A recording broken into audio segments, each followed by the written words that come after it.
ជីវិតរាល់ថ្ងៃគ្មានអ្វីនោះទេមានត្រឹមតែចិត្តស្មោះសរខ្វល់ខ្វាយពីកូនមើលថែឲ្យបានល្អបន្តជីវិតខំប្រឹងរស់ទៅមុខទៀត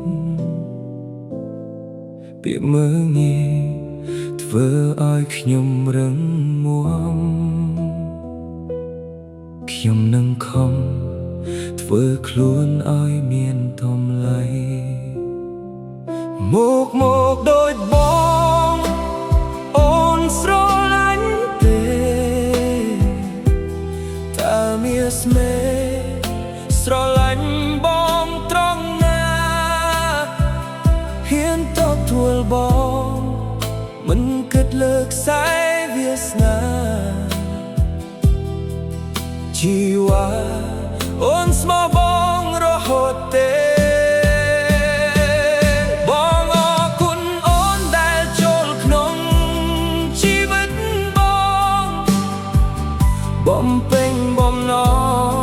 ងដែលបងត្រូវការបើកចិត្តទួលយកអារម្មណ៍ដែលជាស្នេហា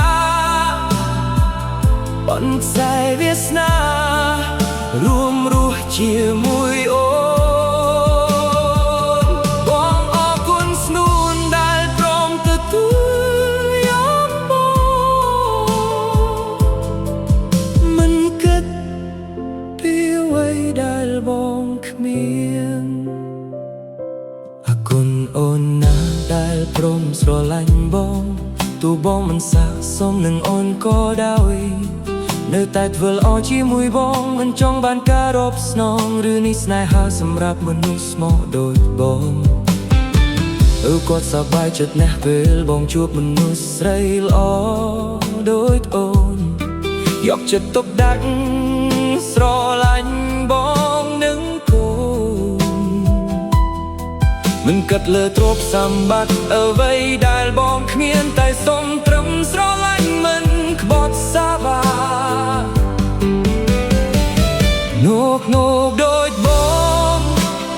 អូនស្រឡាញ់ទេ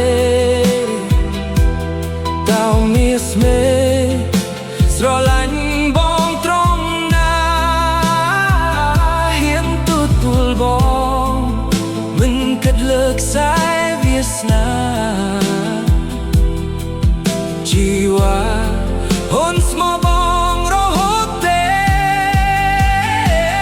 បងអរគុណអូនដែលចូលក្នុងជីវិតបងបំពេញបំណងដែលបងត្រូវការបើកចិត្តទួលយកអារម្មណ៍ដែលជាស្នេហាបន្ខ្សែវាសនា